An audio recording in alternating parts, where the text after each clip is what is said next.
परिचय। आज रविवार की सुबह है। कमल ध्यानपूर्वक अपनी मां को देख रहा है। उसकी मां पानी की एक बाल्टी में थोड़ा सा सफेद रंग का द्रव डाल रही हैं। उसने इसके बारे में अपनी मां से पूछा, मां, ये सफेद रंग का द्रव क्या है? बेटे, ये एक विसंक्रामक है। और आप इसे पानी की बाल्टी में क्यों डाल रही हैं? क्योंकि विसंक्रामक एक रासायनिक पदार्थ होता है जो सूक्ष्म जीवों को मारता है और उनकी वृद्धि को रोकता है। फर्श और प्रसाधनों को संक्रमण से बचाने के लिए इसका उपयोग किया जाता है। मां, क्या हम इसका प्रयोग सीधे घावों पर कर सकते हैं?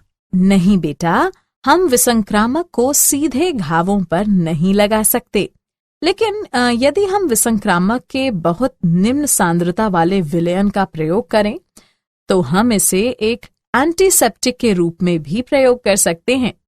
मां, मैं इसके बारे में और अधिक जानना चाहता हूं।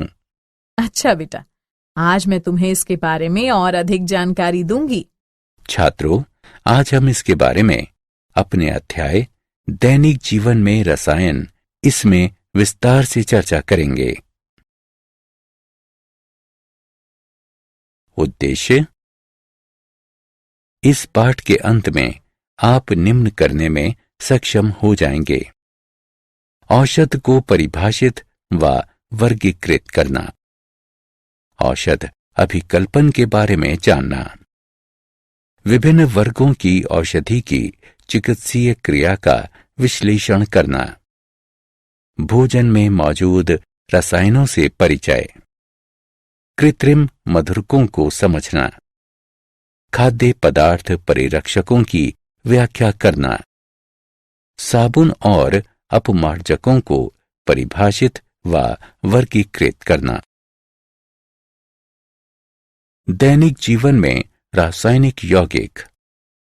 दैनिक जीवन में रासायनिक यौगिकों का प्रयोग कई उपयोगी कार्यों में किया जाता है। उदाहरण के लिए, चाय को मीठा बनाने के लिए चीनी, धोने और नहाने के लिए साबुन आदि का इस्तेमाल। ये मनुष्यों और आवास के अस्तित्व को प्रभावित करता है। इसके अतिरिक्त कृषि, वस्त्र, दवाओं, फोटोग्राफी आदि में अनेक यौगिकों का अनुप्रयोग होता है। इस प्रकार रसायन हमारे दैनिक जीवन के साथ साथ कई जैविक प्रक्रियाओं में महत्वपूर्ण भूमिका निभाते हैं। औषध रोगों के उपचार तथा दर्द की पीड़ा को कम करने के लिए प्रयुक्त रासायनिक पदार्थ दवाएं या औषध कहलाते हैं। दवाओं के रूप में कुछ रासायनिक यौगिकों के उपयोग ने कई तरीकों से मानवता की सहायता की है। रोगों के उपचार, दर्द की पीड़ा को कम करने और जनसंख्या विस्फोट को नियंत्रित करने के लिए दवाओं का उपयोग किया जाता है। उन्होंने मनुष्य के औसत जीवन काल में वृद्धि की है और एक आरामदायक जीवन जीने में उसकी सहायता की है। जीवाणुओं के आक्रमण से उत्पन्न रोगों का रासायनिक यौगिकों द्वारा उपचार, जो होस्ट के ऊतकों को बिना प्रभावित किए सूक्ष्म जीवों को नष्ट करता है, रसायन चिकित्सा कहलाता है। उपचार के लिए प्रयुक्त रसायन रसायन चिकित्सकीय एजेंट यानी अभिकर्ता कहलाते हैं।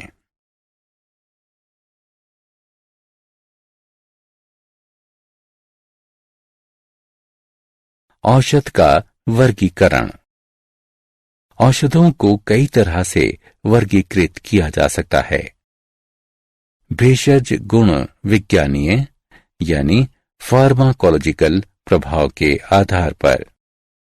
औषधों को हमारे शरीर पर उनके भेषज गुणज विज्ञानीय प्रभाव के आधार पर वर्गीकृत किया जाता है। उदाहरण के लिए, ज्वरनाशी औषध ज्वर वाले शरीर का ताप कम करती है, जबकि पूतिरोधी यानी एंटीसेप्टिक औषध सूक्ष्म जीवों की वृद्धि को रोकती है। विशेष रूप से जैव रासायनिक प्रक्रिया के आधार पर कुछ दवाएं जैव रासायनिक प्रक्रियाओं को प्रभावित करती हैं। उदाहरणार्थ, एंटीहिस्टामिन दवाएं हिस्टामिन की क्रिया जिसके कारण शरीर में सूजन आती है, इसको दबाती हैं। रासायनिक प्रकृति के आधार पर कुछ औषधों का शरीर पर प्रभाव उनकी संरचनात्मक विशेषताओं के आधार पर होता है। उदाहरण के लिए, सल्फा औषध अपनी संरचना के कारण सूक्ष्म जीवों जैसे जीवाणु के वर्धन को बढ़ा सकती है, इसलिए उनका प्रतिजीवाणुओं के रूप में प्रयोग किया जाता है। लक्ष्य अणुओं के आधार पर वे लक्ष्य अणुओं जैसे एंजाइम, कोशिकाग्राहियों, वृहदाणु जैसे कार्बोहाइड्रेट, प्रोटीन, लिपिडों और न्यूक्लिक अम्लों पर आधारित होती है।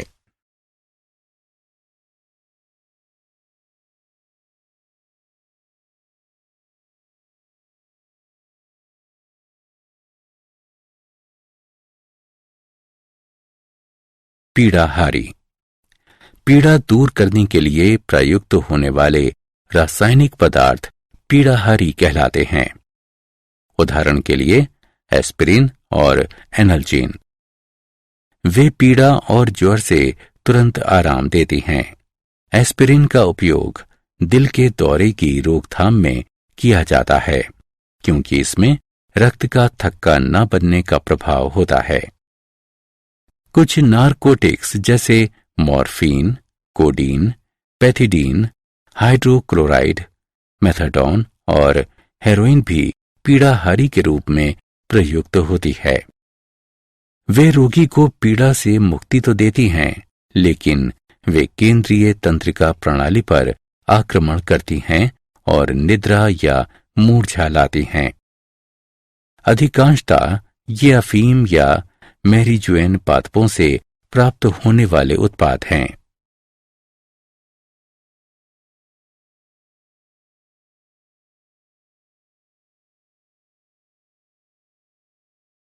प्रति सूक्ष्म जैविक ये यौगिक जीवों और मनुष्यों में संक्रमण उत्पन्न करने वाले सूक्ष्म जीवों की वृद्धि को संदमित करते हैं या उन्हें मार देते हैं। सूक्ष्म जीव औषधों में जीवाणुनाशी, जीवाणु निरोधी और प्रतिजैविक शामिल हैं। प्रतिजैविक पूर्ण या आंशिक रूप से रासायनिक संश्लेषण द्वारा प्राप्त वे पदार्थ जो कम सांद्रता में सूक्ष्म जीवों के उपापचयी पराक्रमों में अवरोध उत्पन्न करके उनकी वृद्धि को संदमित करते हैं या उन्हें नष्ट करते हैं। उदाहरण के लिए पेनिसिलिन, एम्पिसिलिन या स्ट्रेप्टोमाइसिन। एक प्रतिजैविक द्वारा आक्रमण किए गए सूक्ष्म जीवों की पूरी रेंज स्पेक्ट्रम कहलाती है। प्रतिजैविकों को दो प्रकारों में बांटा जा सकता है। संकीर्ण स्पेक्ट्रम प्रतिजीवाणु ये बहुत कम बीमारियों के विरुद्ध प्रभावी हैं। उदाहरण के लिए पेनिसिलिन। विस्तृत स्पेक्ट्रम प्रतिजीवाणु ये सूक्ष्म जीवों की विस्तृत रेंज के विरुद्ध प्रभावी हैं। उदाहरण के लिए क्लोरैम्फेनिकोल और टेट्रासाइलिन।